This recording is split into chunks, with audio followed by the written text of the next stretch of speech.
Сәлеметсіздер ме балалар? Біздің бүгінгі сабағымыздың тақырыбы молекулалық биология және биохимия бөлімі бойынша матрицалық РНК, тасымалдаушы РНК және рибосомалық РНК деп аталады. Оқу мақсатымыз рибонуклеин қышқылдар типтерінің құрылысы мен қызметтерін ажырату. Бүгінгі сабақта сіздер рибонуклеин қышқылдарының типтерін оқып үйренумен қатар, олардың ерекшеліктерін ажырата отырып, қызметтерін сипаттайсыз. Сабақ соңында рибонуклеин қышқылының типтерін ажыратасыз, олардың қызметтерін сипаттай аласыз және рибонуклеин қышқылының құрылысы бойынша есептер шығара аласыз. Балалар, төмендегі сызба нұсқада қандай процестер бейнеленген? Дезоксирибонуклеин қышқылы, рибонуклеин қышқылы және нәруыз молекулалары. Яғни бұл сызба нәруыз биосинтезі процестері бейнеленген. Транскрипция, трансляция процестері бүгінгі сабағымызға қатысты рибонуклеин қышқылдарының 3 типімен тығыз байланысты екен.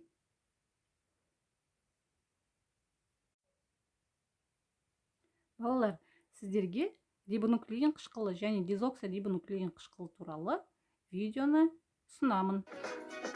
РНК и ДНК относятся к большой группе органических веществ – нуклеиновых кислот.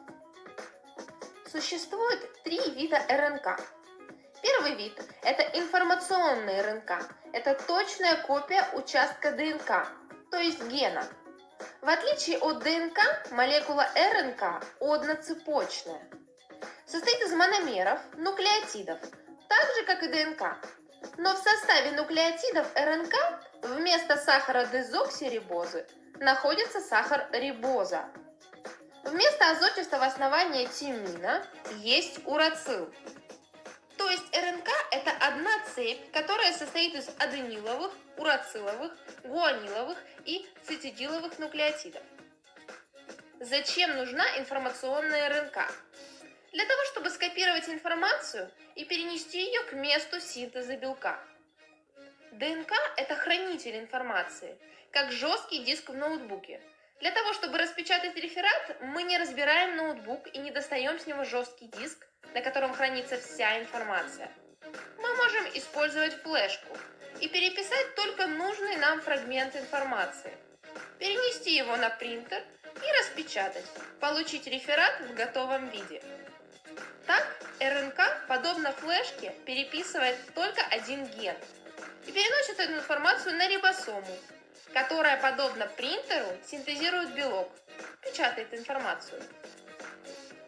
Второй вид РНК – это транспортная РНК, которая переносит аминокислоты к месту синтеза белка. Каждой транспортной РНК соответствует определенная аминокислота. Третий вид РНК – это рибосомальная РНК, которая образует рибосомы. Тот самый принтер, который печатает белок. Рибосомальная РНК и рибосомы синтезируются, то есть образуются в ядрышке, после чего располагаются на гранулярной ЭПС или в цитоплазме. Видеодан көргеніңіздей, жасушада рибонуклеин қышқылының негізгі 3 түрі бар екен. Матрицалық РНК немесе оны ақпараттық РНК деп атайды. Бұл ДНК молекуласының белгілі бір учаскесінде синтезделетін геннің көшірмесі. Алайда матрицалық РНК аса үлкен молекула. Оның құрамында көптеген нуклеотидтермен бірге аденил нуклеотидтерінің 200-ден қалдықтары бар екен. Транскрипция процесінен кейін матрицалық РНК процессинг құбылысына ұшырайды. Яғни оны жасушадағы ферменттердің әсерінен қорғау үшін басына қалпақ кигізіледі. Яғни ол 5 штрих ұшында орналасады екен. Ал оның 3 штрих ұшында аденил нуклеотидтерінен түзілген поли-А деп аталатын кешен орналасады. Бұл кешеннің қызметі матрицалық РНК-ны рибосомаға жеткізу.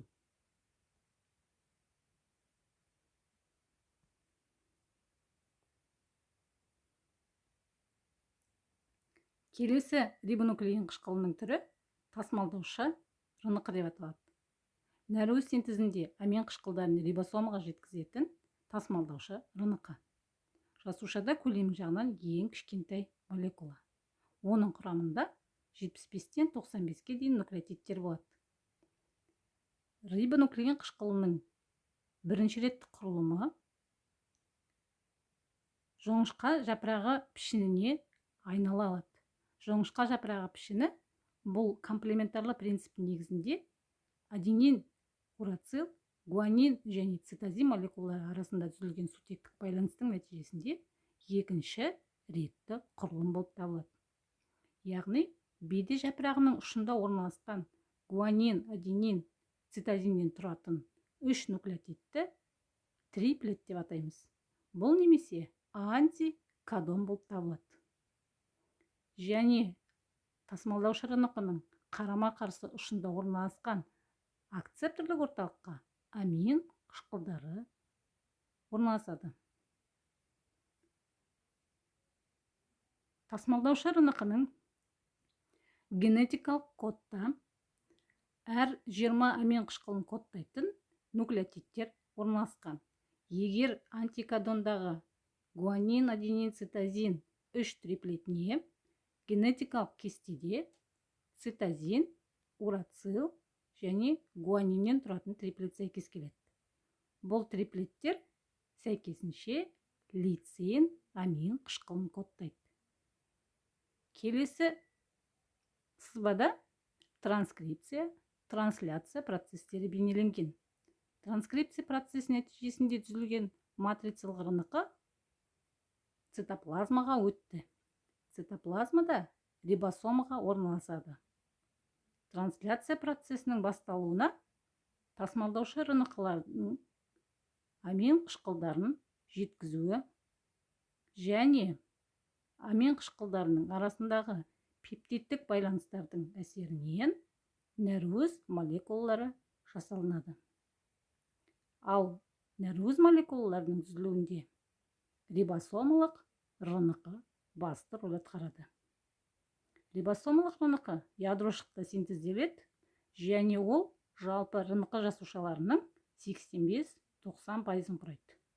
Ол рибосомада орналасады және пептидтік байланыстардың синтезін жүзеге асырады. Бүгінгі сабағымыз бойынша мына сұрақтарға жауап берейік. Бірінші сұрақ. Репликация, транскрипция және трансляция терминдеріне түсінік беріңіз. Екінші сұрақ. Матрицалық РНК-ның биологиялық рөлін атаңдар. Үшінші сұрақ. РНК-ның негізгі қызметі қандай? Төртінші сұрақ. Тасымалдаушы РНК-ның құрылысы берілген санмен бейнеленген бөліктерін жазыңыз.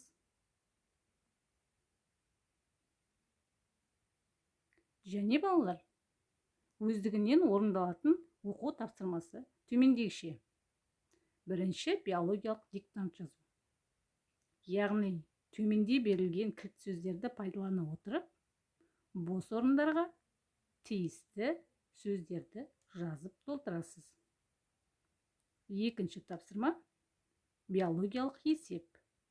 Оқулықтың 76-шы бетіндегі 6-шы және 10-шы есептерді шығару. Өткен сабағымызда шығарылған есептерде Чаргов ережесін қолданғаныңызды ұмытпаған шығарсыз. Бұл есептерді шығару барысында да комплементарлық принципке немесе Чаргов ережесіне сүйеніңіз. Сабағымыз аяқталды. Сау болыңыз.